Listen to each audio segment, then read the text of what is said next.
Let's go. All right, folks, we are live with the second episode under the official title of the Deadly Saints podcast. I am your host, leader of the Deadly Saints, Firestar Hart. Welcome to the Deadly Saints Nation. Haven't already, you can subscribe and become part of the Deadly Saints Nation today. And of course, as always, Dark Angel's right here, and we are also here with Corbin Hyde. And Mrs. Hyde. Yes. Yes, we are. And, of course, guys, if you would like to help support this, you can go to patreon.com, donate as little as a buck. You can go to the PayPal, donate that way, or you can get you an official set of Firestar Heart merchandise or the Ryu Hadoken Club merch just now dropped over on teespring.com, either teespring.com/Firestar Heart Omega Saint Blue, Firestar Heart Omega Deadly Saint, Firestar Heart American Saint, or Ryu Hadoken Club. One of those teespring.com links will take you to the shirt you are looking for. And of course, do we have any other sponsors for us here tonight?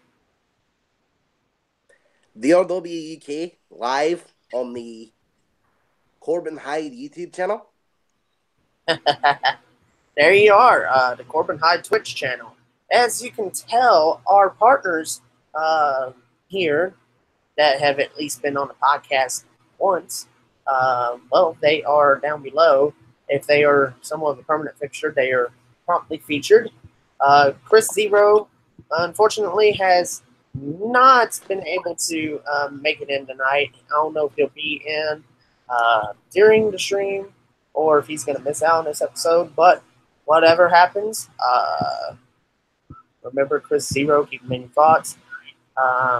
We do have a live viewer, so what's up?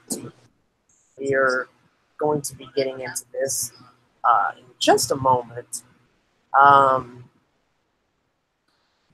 So I think the main thing coming out of Raw tonight is pretty much it almost feels like WWE versus the Independents.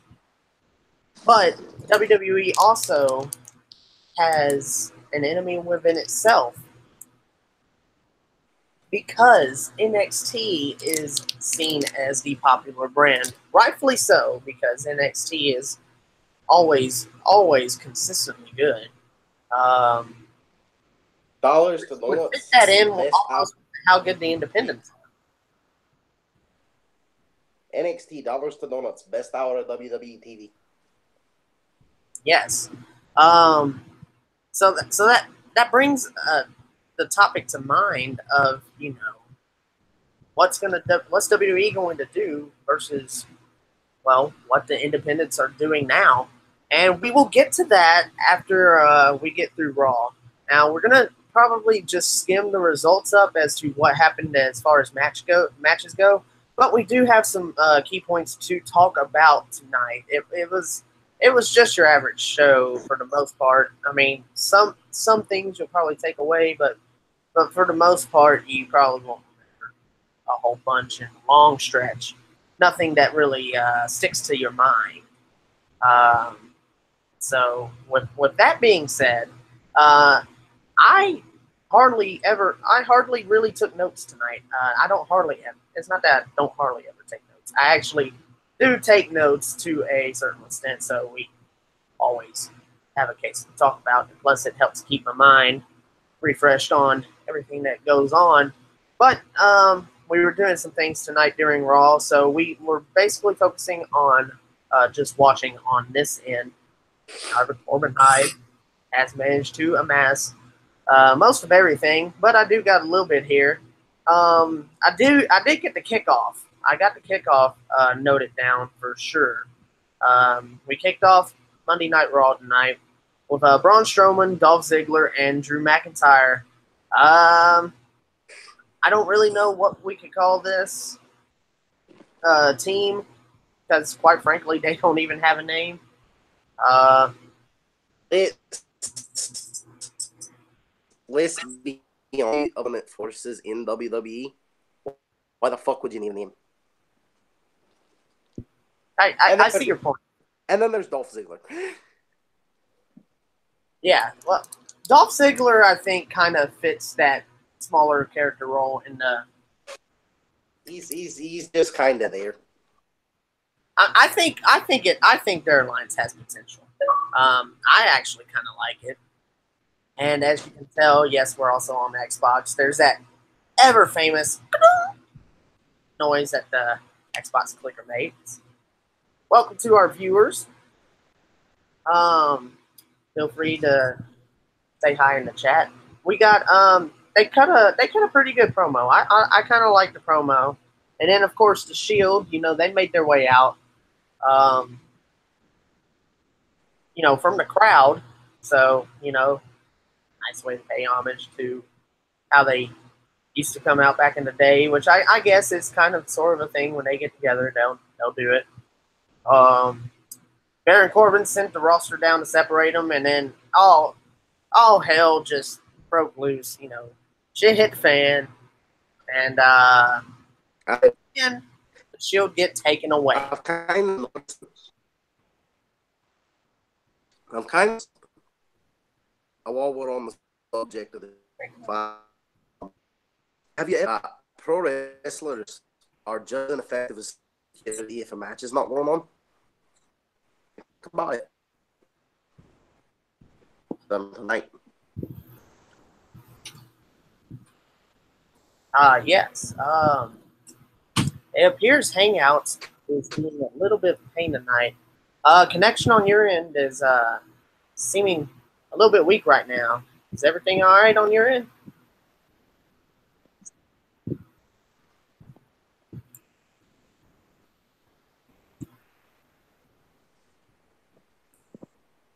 Sorry about that. Sometimes my Wi-Fi is really slow.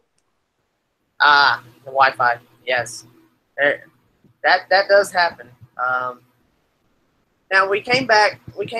Of course, from the commercial break, and the Shield was actually thrown out by Baron Corbin. Now, looking at this from the beginning, it immediately popped in my head. Okay, there's gonna be some form of the Shield coming back tonight. They're gonna make it back, and it's gonna be like one of those end of the night poppers. I knew immediately where it was headed. As did I. Still very good. I still liked it a lot. Now this whole brawling angle and whatnot, it's a bit overused, but with this one, it works. This was good. This was an up for tonight, in my opinion. So I like it. Right, so it was a pro. Then the Bella Twins returned to in-ring action, well, at least on TV, and they faced the Riot Squad, and they won. But Riot Squad looked strong, and you reported a botch. Was that correct? Couple botches, actually. One of the Bellas, can't remember which, went for a dive outside, got caught up on the middle rope and smacked her face on the apron. The other one went for a dive outside and fucking face planted. Yes, Corbin's and that one was less on the Bellas and more on the Riot Squad for not catching him. Yeah, I see that. 2 words. Fuck Corbin. Wait. Yeah, Dark Angel was. Wait, which Corbin? Hi, I'm Corbin. Which Corbin? Not that Corbin, obviously. Oh, by the way, folks, Corbin embracing the Irish side to his character depth tonight. That's why you're hearing Scottish. Oh yeah, Scottish. That's right. I don't know why I keep saying I don't know why I keep wanting to say Irish. It's because you think of. Let's be real.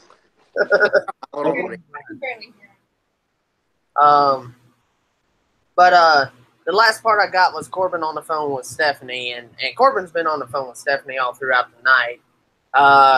And that first time he was on the phone with him there, he actually used that to give himself the main event, which he would actually later drop out of because of things. Because of, for lack of a better term, prior commitments. We'll go with prior commitments. Yeah, pretty much. What do you think of Corbin as the heel general manager so far? 3, 1, 2, 3. Fuck him! Well, that's a resounding fuck him. Okay, so the next part that happened on Monday Night Raw. Corbin, want to lead us in with that? They've paired up Chad Gable and Bobby Roode for some unknown reason. Not that I don't like the pairing, both are exceptional singles wrestlers. One of them has tag experience in WWE. The other one has vast amounts of tag experience in companies which we will not name because this is WWE.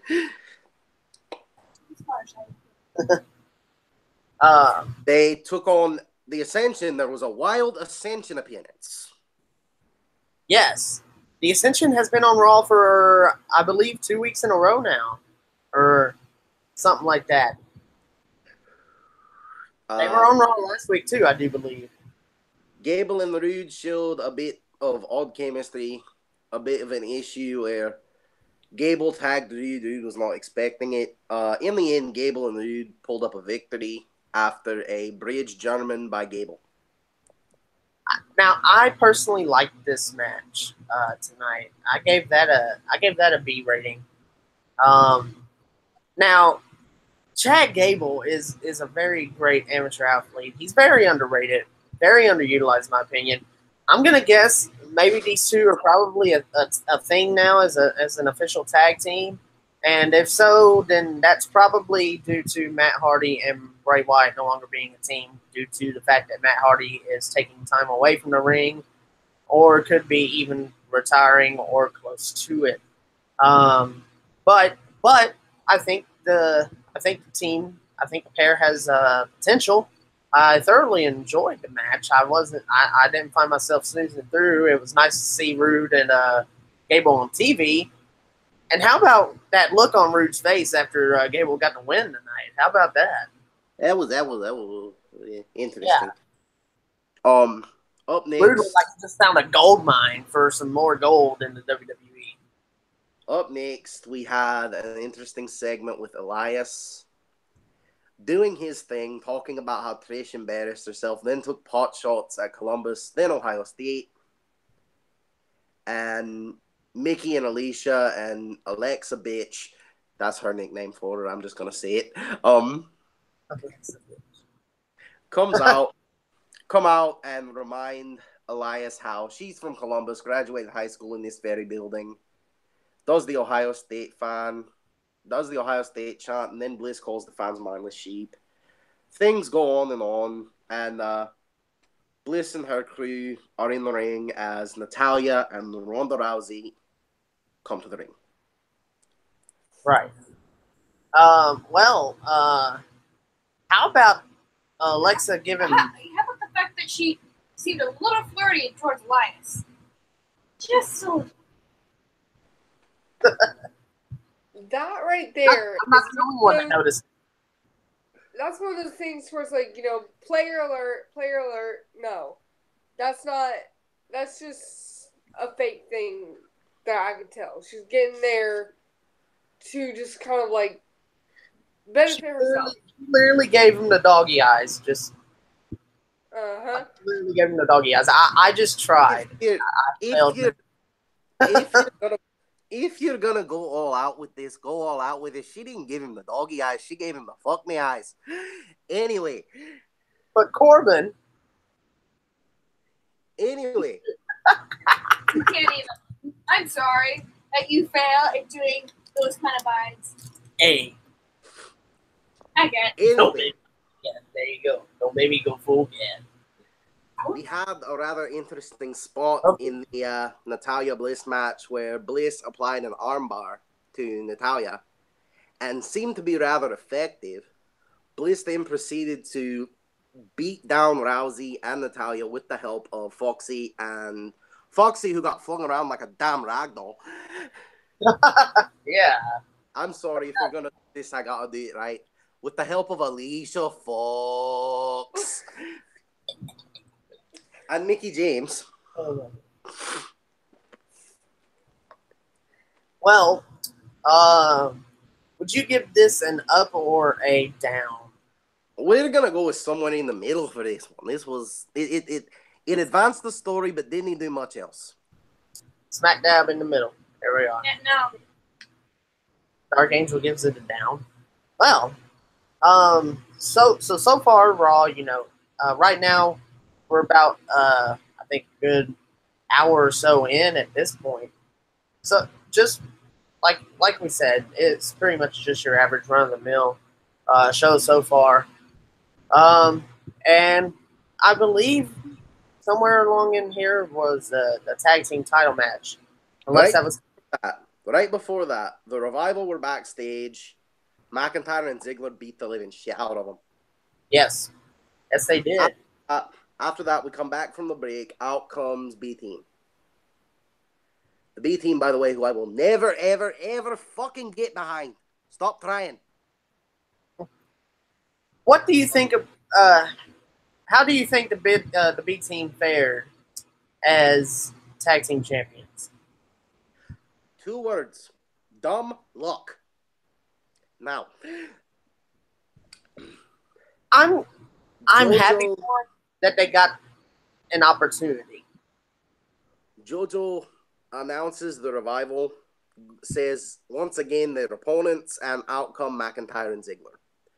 McIntyre and Ziggler and the B-Team put on a decent match, but then again, Ziggler and McIntyre could put on a decent match with a fucking broomstick. This match was probably strongest of the night. Strongest of the night, but still only a decent match for me. Yeah. You got. I gave it a B+ because I actually like the fact that Dolph Ziggler and Drew McIntyre became tag team champions. We are coming off of one of the hottest independent shows of the year and a potential show of the year candidate in All In, and this is what WWE offers. There's a problem. Now, there is. McIntyre and Ziggler win the match after the Zigzag Claymore combo. New tag champs. Thank you, Acer 5000. Just got the notification that you subscribed to the channel. Thank you. Welcome to the Deadly Saints Nation. Just wanted to take the time out to pop that up because I saw it pop up. So wanted to bring that up for you guys right here. Big shout out to you, buddy. Thank you. From there, we go into what is essentially a squash match with the AOP and their new manager, Drake Maverick. Bit of an odd choice here. There's Maverick. There's an old song. He's the rock star that could. Like the others, one of these things just doesn't belong. I mean, it was a squash match, the Authors of Pain versus Keith Thompson and Jimmy James. Keith Thompson and Jimmy James, basically. The fact that they got Drake Maverick with them, I rate that a B. The match was a squash, so it was a dud. Yes. Yes. Yes. Hashtag 2.5 men. Anyway. Drake Maverick is literally, yes, I got this nickname for him because it's a good throwback to who he used to be in TNA. Drake Maverick is the rockstar spud that could. Authors destroyed both the opponents, did the Super Collider, which is an awesome move. Yes, the Super Collider, and it also looks very painful. Post-match, announcers show a video package for Triple H and The Undertaker. This gets an up because of what's coming afterward. This gets an up because of the segment that's coming afterward. Yes. Post-break. Before we get to that segment, I just want to put it out there that there are some people I know out there that are actually sour on this. But dude, I don't care how old they are. Taker has proven that with the right people, he can still go in the ring.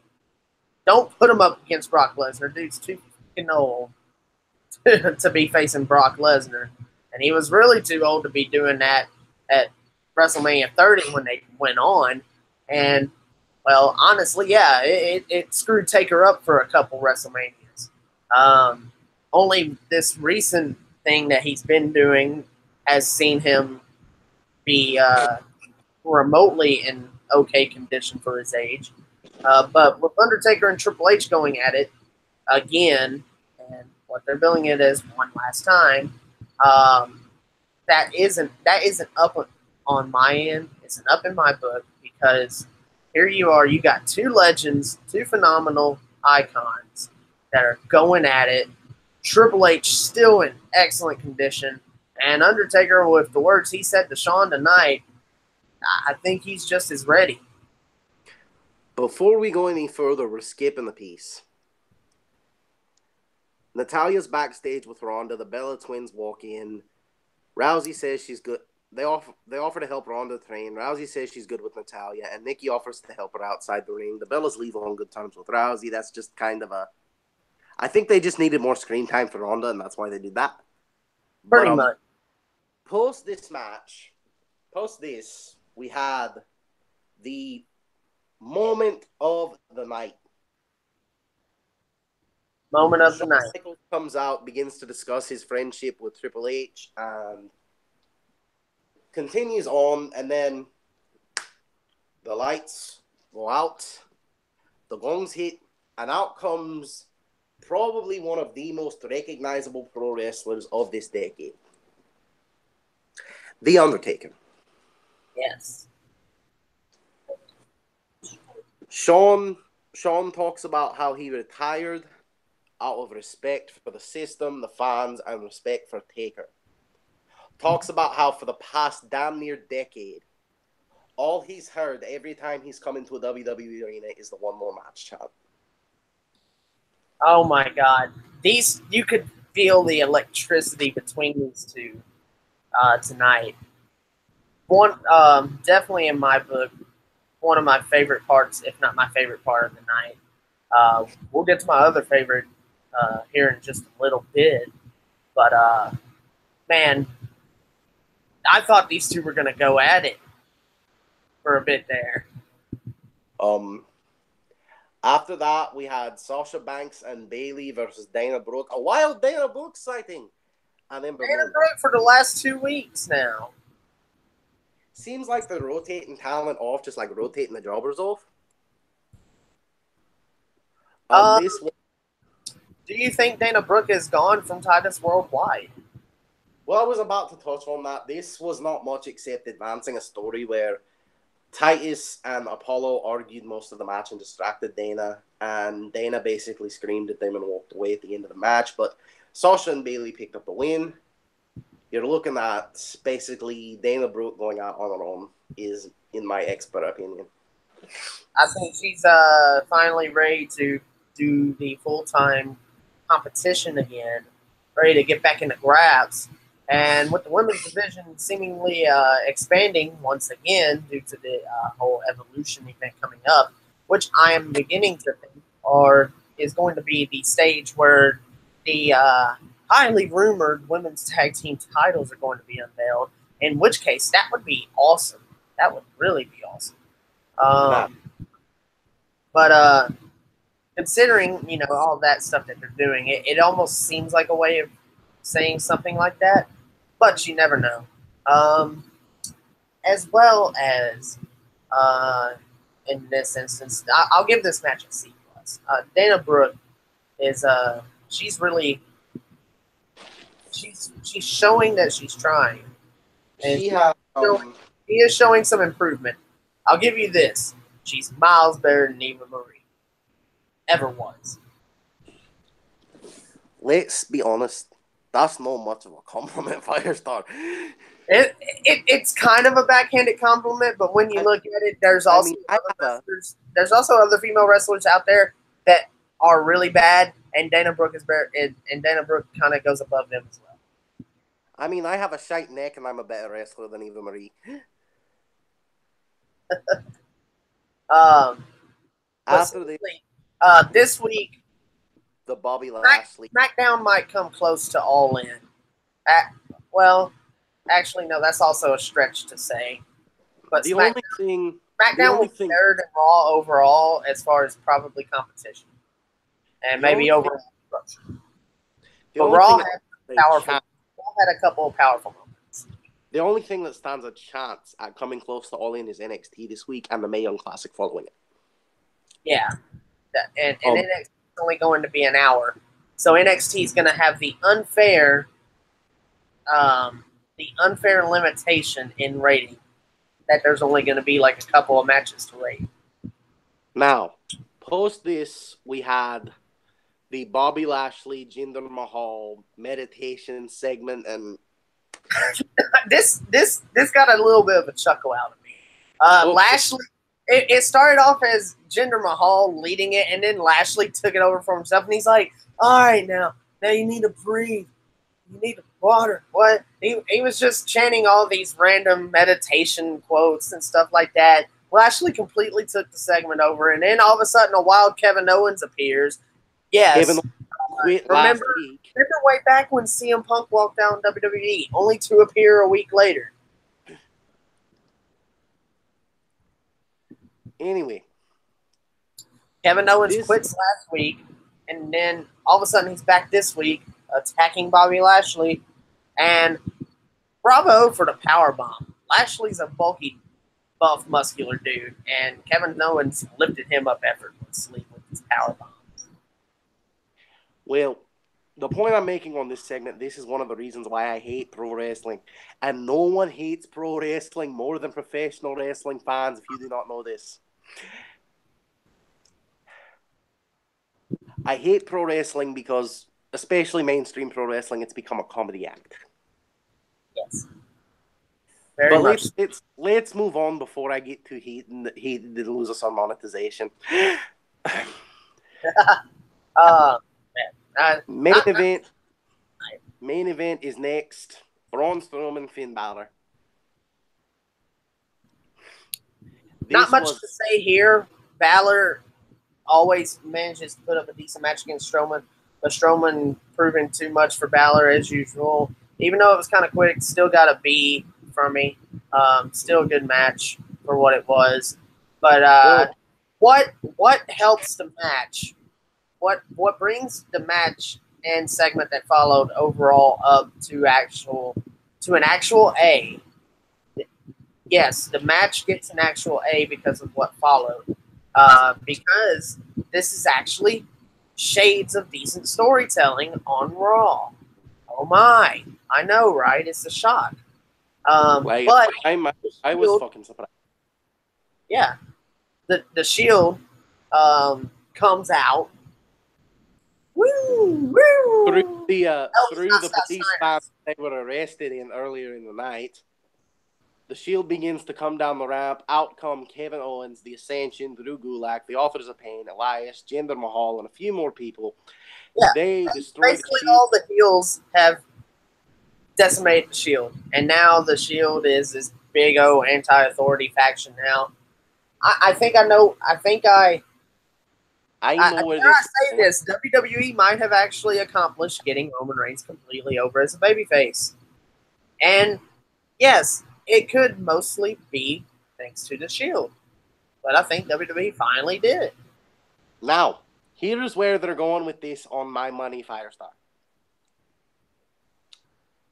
Next week will be a 17-on-3 handicap match.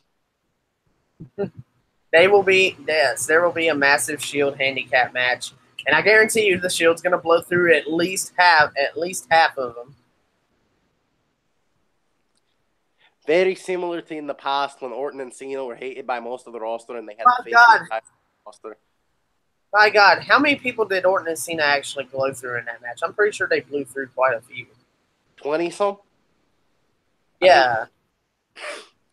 But I don't know. Actually, didn't they win? They did win. Covers are all. Yeah. So the Shield could very well win that next week. If it happens. Well, I believe that covers Raw, don't you?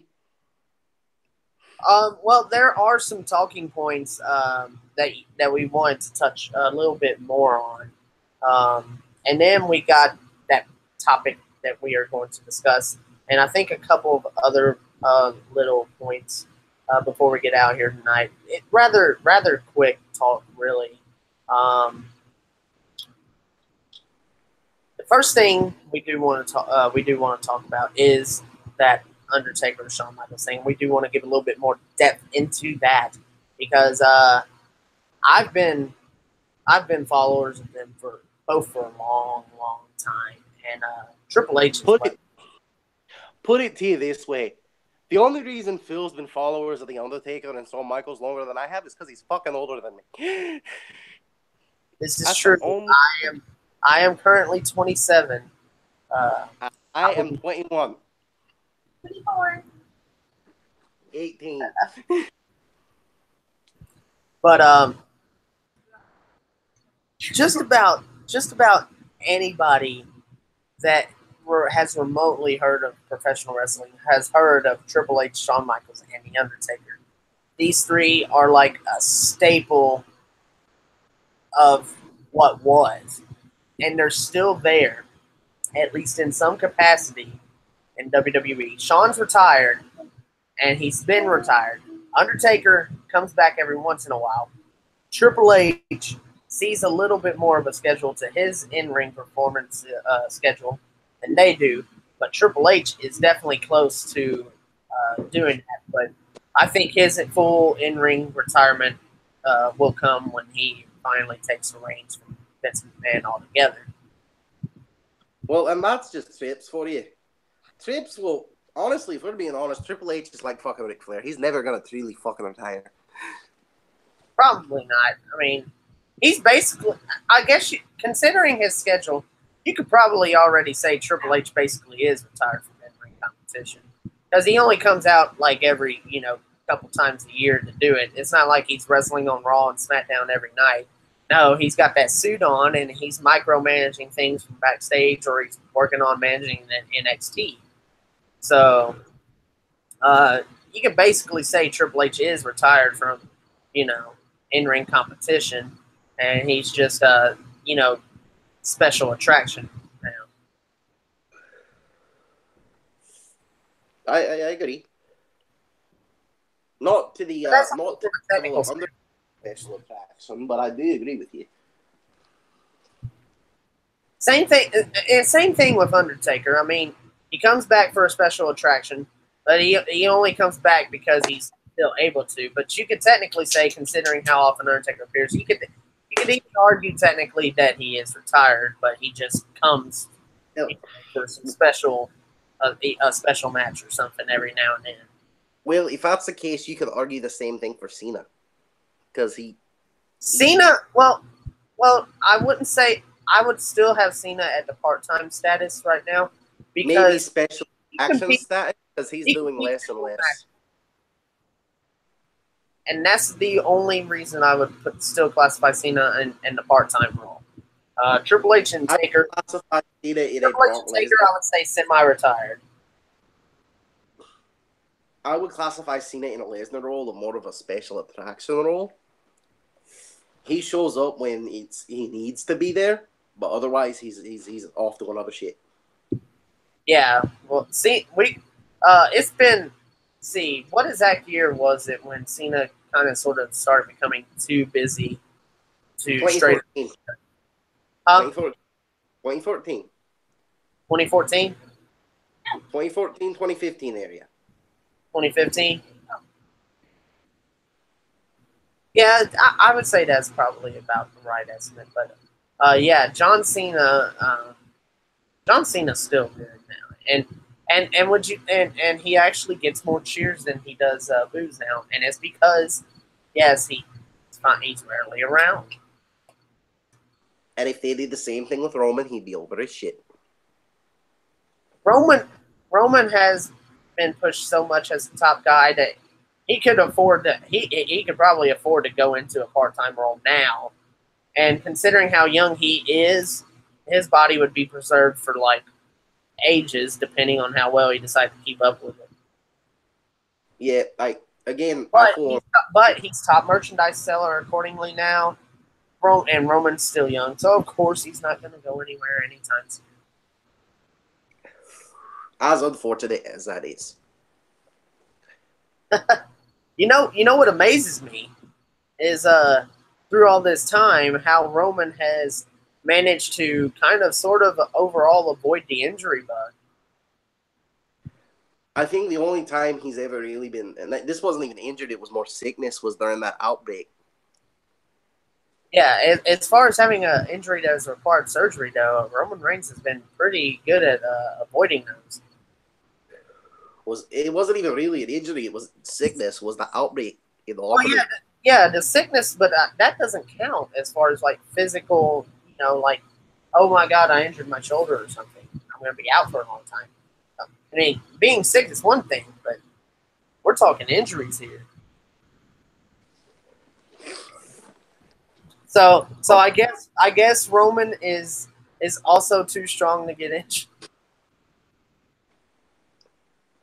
Okay, so we have discussed the Undertaker Shawn segment at length.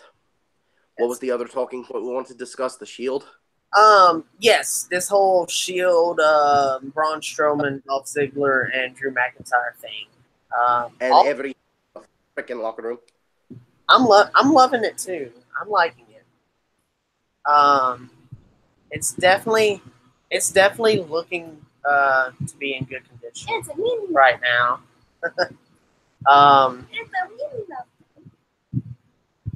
Yeah, Dark Angel has a mini. But what is going to be the payoff? And I can almost say 10-1. Somehow this now means that the Shield and McIntyre and Ziggler are going to be involved in that Hell in a Cell match. That's a damn near guarantee. That's almost a given spoiler. And my money on how it happens. McIntyre and Ziggler come down with bolt cutters, cut the chain off the door. Try to relock it, can't relock it in time. Out come Ambrose and Rollins, and it becomes a 6-man brawl inside the cell. Hey, I wouldn't mind that, actually. I wouldn't either. At least that's how I'd book it. Which that's another series we need to do. How I'd book it. Considering I have my reservations that Braun Strowman will not become Universal Champion here, I would be fine if this happened to where Roman Reigns, in the midst of all this 6-man chaos, madness, hits the spear to get the pin. To me, I think that the ending is the key to this match, and the ending needs to be put chaos. I absolutely agree with you, because if it doesn't end with the Shield getting involved, Roman is going to get booed out of the building, and Vince knows it. Yes. When Roman Reigns is by himself, he gets majority boos. He is majorly booed, which, according to people like us that go off, how the crowd reacts to you, that would be considered a heel. Except Roman Reigns is labeled as a babyface. So, to have your top babyface booed out of the arena because not everybody's going to go, oh, yeah, well, he actually is pretty decent in the ring. I'm not going to boo him. No, they're going to boo him because the cool thing is to boo Roman. I've said it plenty of times about Roman. I am not a simple bandwagoner that will go on and boo him just because. Now, even though he's a babyface, I will boo if I see something stupid. Let's be honest for a minute. It's not just that the cool or fun thing is to be Roman. Vince has booked himself into a corner with Roman Reigns, for lack of a better term.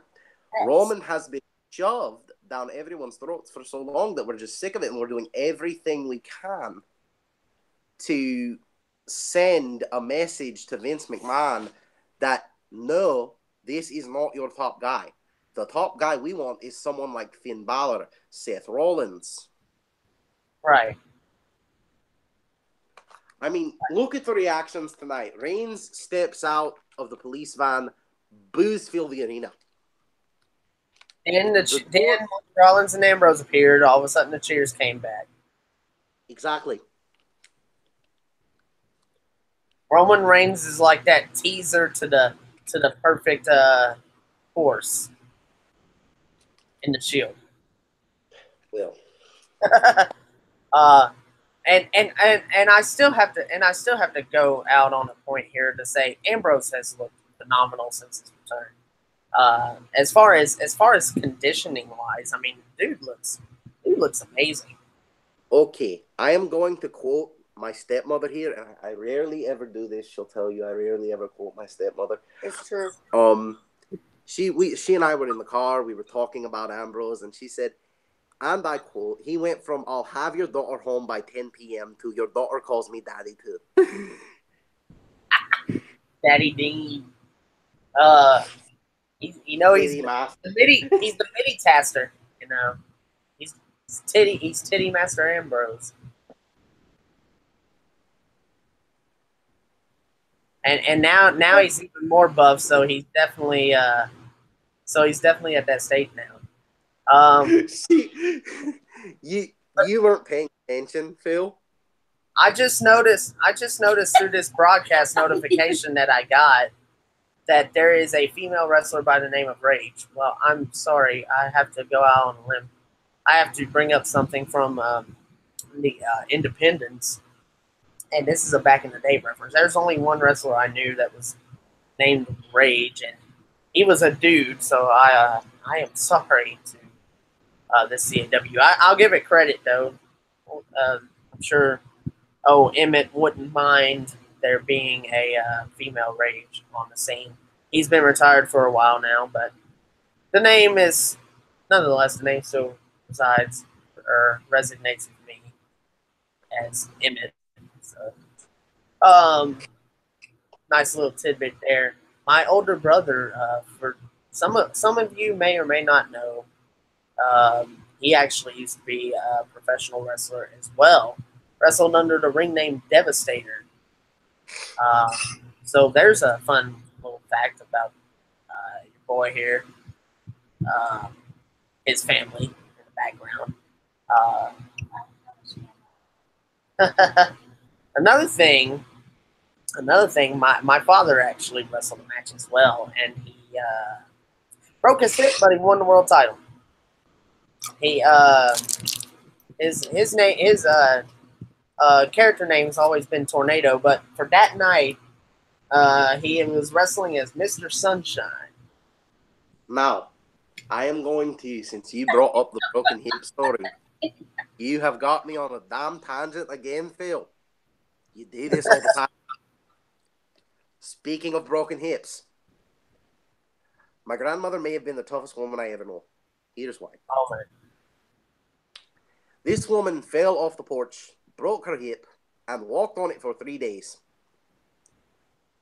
Look at my father for 3 days. You know, James, this shit hurts. And my dad, the whole time, go to the fucking hospital, woman. And she kept refusing. She did not want to go to the hospital, no matter how bad her hip hurt. She's one of the toughest old birds I ever met in my life. Props indeed. Props to Nelson. May God rest her soul. Since we're getting on interesting tidbits about families. That whole yeah, sounds like the perfect time to plug that Legacy of the Deadly Saints thing that will be coming up in due time. Am I correct? Now, yes. I guess considering circumstances, I guess we could kind of do that as like maybe a series-related movie type event. Have one done, and then we'll have a break in between, and then work on getting the next one released. Which actually, if I were to do the first part of that particular series at any time soon, then there would be a long pause wait for part 2 because I do not own Saints Row 2 and Saints Row the Third on Xbox One. Now, recall, I do own all Saints Row games based off of 360, but they've gotten re-released on Xbox One, and with the power of Twitch, I can actually bring that to you in a better kind of sort of environment. But I think I'm going to be on the quest of getting a better headset before I approach that. It just depends. And since we are plugging series, I am going to go ahead and plug that later tonight, internet be willing,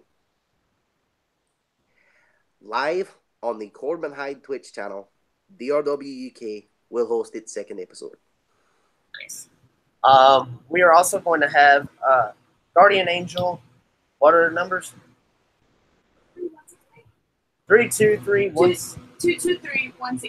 223-163. Guardian Angel 223-163. Going live with Final Fantasy 15. Yes, that's a lot of numbers, but unfortunately, Twitch won't let her change her username. Yeah, So she will be going live after we hop off of here. But we got, I believe, 1 or 2 more topics to discuss real quick before we get off. And that is basically in its entirety, or well, not in its entirety. We're going to touch a bit on it, though. That is WWE versus the Independents.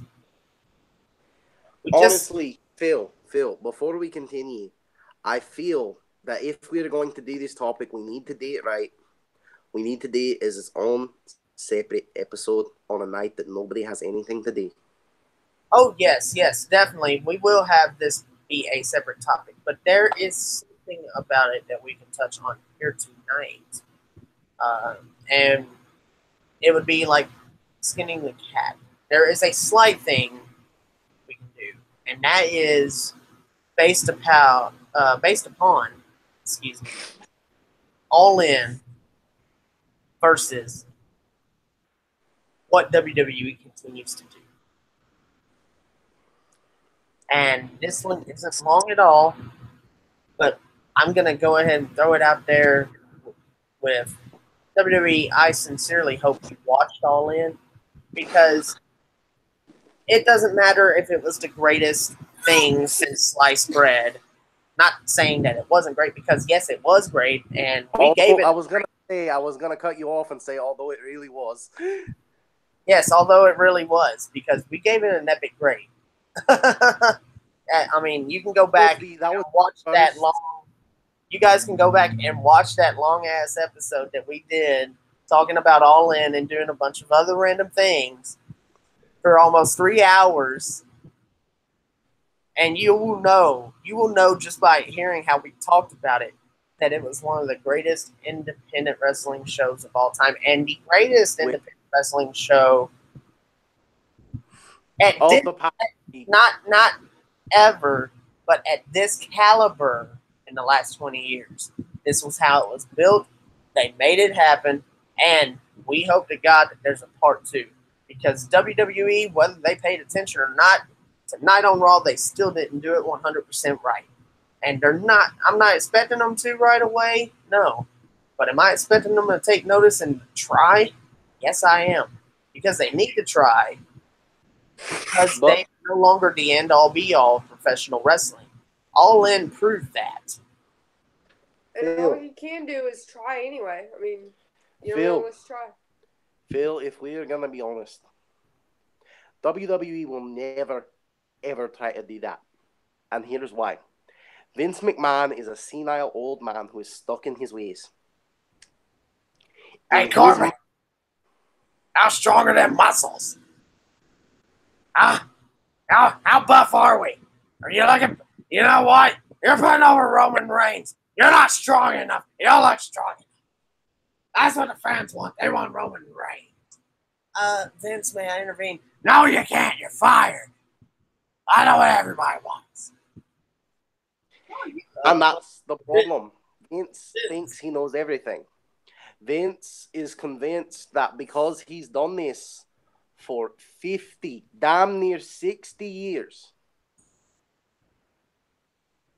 Vince is like 70-something years old. He's been in this business since he was 10. His father brought him in at 10 years old. He has been in this business for roughly 60 years. Yes.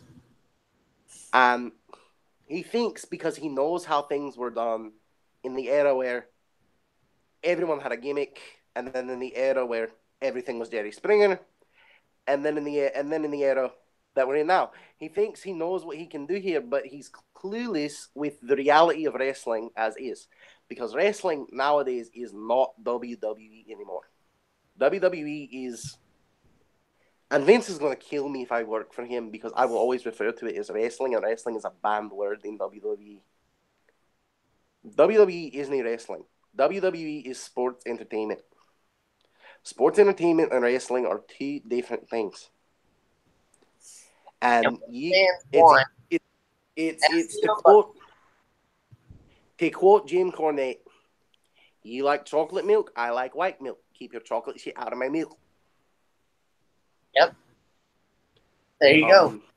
Because as it was commented on at All In, this was after the event went off the air, but the elite basically essentially actually got on the mic like they usually do after every event's over to address the fans. And from what I understood, the fans actually stayed in the arena fairly well past the initial closing statements of the show, just to kind of, I guess, like hang out and hear what was going on in the camp, what they were planning. They had I think they had a get together or something like that. But I know for a fact that they were in the ring, and what was said was, "We want to give you fans what we know you want. That is good professional wrestling." That is back to what we're caring about. The fan majority in general now that's in the wrestling universe, yes, they like their entertainment, yes, but they want to see good wrestling to go with it. But what was interesting about that ending statement at All In, and I'm sorry to cut you off, they said that they had made a pact to stick together wherever they go when their contracts expire in January. That smells a bit like certain people are considering going to the WWE. Think certain people going to WWE? Or do you think it could be their own promotion in the works? Perhaps a bit of both. Could be. But from interviews that I've heard, I know Kenny Omega definitely wants to be in WWE at some point, because, yes, he even said himself, who doesn't want to wrestle at least once at WrestleMania? And I absolutely agree with him.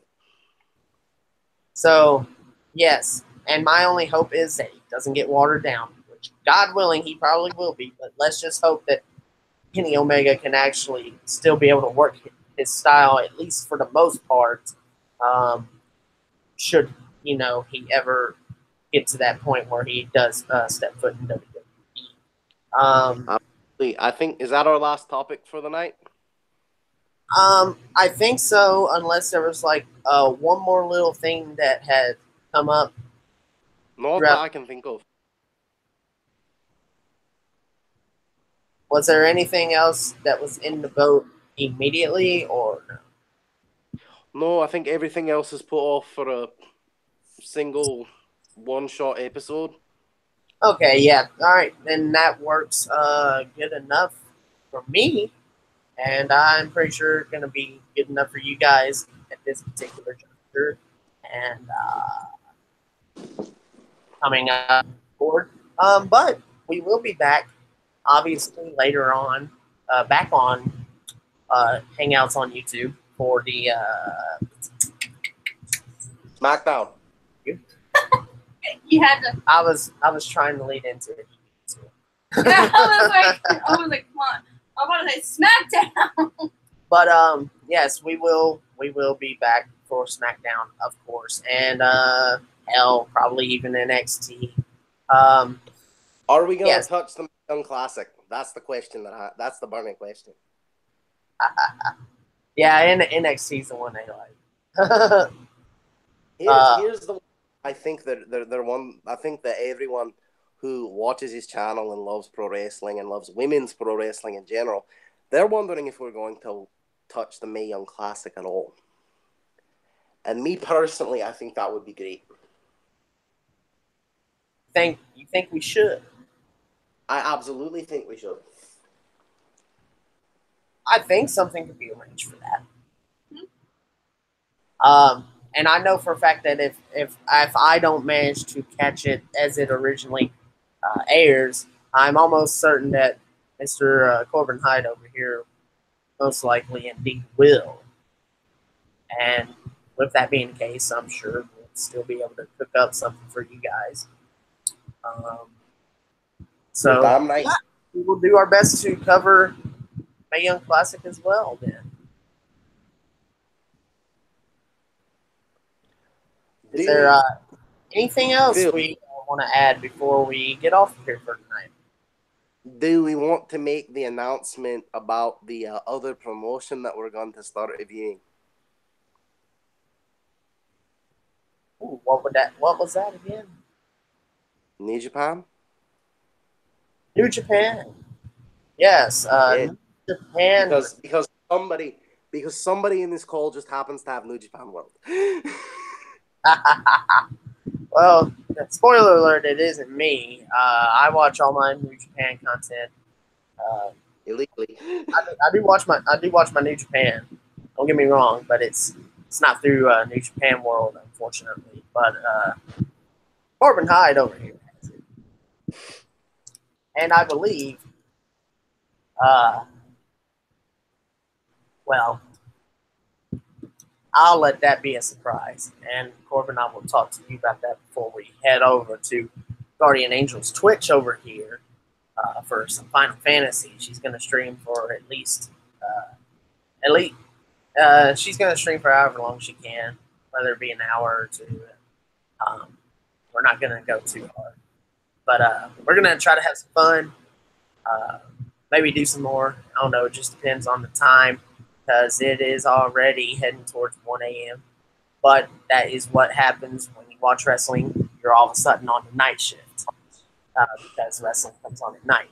So she can verify because she did not watch Raw live before me very much. Nope, not very much.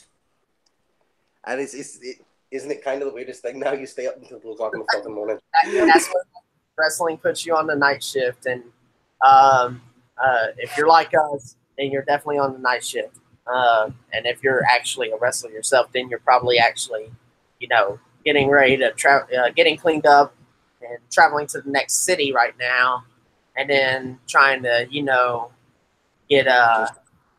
get some Z's before you gotta hit your next scheduled workout or something, or your next big promotion. I can guarantee you what most wrestlers are doing right now. It's 1 o'clock in the morning. Most of them are probably having breakfast. Yes. Speaking as someone who knows a lot of them, they're often up late if they've had a show the night before, and the first thing they do when they get to the hotel is look for a place to eat. Yep. Place to eat. Place to then they go relax for a bit, because they got to get up early in the morning, do it all over again. That's what 24 hours a day. That's what we here at the Daily Saints podcast do for you people too. We are also on the grind 24/7. Even when we're sleeping, we're on the grind, because sometimes I'll wake up out and all of a sudden going, "Hey, look, I got an idea." No, I dream up ideas for this now. Mornings, folks. No, Phil, you don't understand. I dream ideas for this now. I don't have normal dreams anymore. This is a thing. This is our thing. You really like shine. I know. My glow, my awkward aura of a glow is back, folks, and couldn't be more happier. I'm shining. I'm going to design you a sexometer. Just because every time we get on here, something relates to you being fucking sexy. Not Corbin. Do not make him blush. Just don't. That last one was to make him blush. Nah, I'm more focused on making this one blush. Yeah, I'm good with that. Well, anyway, we hope you enjoyed this little discussion about Raw. I know we touched pretty quick on subjects, but overall, just your run of the mill show tonight, and some more insight as to what we're going to be doing. I'll be back on Twitch at a later point with some more of my career and possibly even some GTA, and I might even be doing a Final Fantasy gameplay of my own. I still have videos to edit to get out to you guys at a timely manner. And the announcement that we're going to make before we get off is the Spreaker thing. Now, nothing's etched in stone yet, quite frankly, because I haven't signed in the Spreaker for a long time. But I do believe I still have my Spreaker account, and if not, I'll make a new one. It's no big deal. But we're going to look into getting that onto Spreaker for you guys who. And even potential iTunes. Yes. Chris Zero, who cannot attend tonight's stream, actually had said something about that to us. So, hey. Shout out to him, of course, yes. Be sure to support him as well as us all here by making sure you're subscribed, making sure you're following us on our links in the description below. Get you some merchandise if you can, or if you want to donate a buck to us, or however much you feel free so we can keep going, then you can do that as well by hitting any of those donation links below, however you want to do it. We got a number of ways to do it for whatever makes you most comfortable. So, with that being said, we want to thank you guys who came out. Thank you guys who watched in post-production in advance. And we will see you guys over on the Twitch side. But until next time, I'm Firestar Hart. Dark Angel. Corbin Hyde. This is. And we see you all later here in the Deadly Saints Nation. Bye. Night. Bye.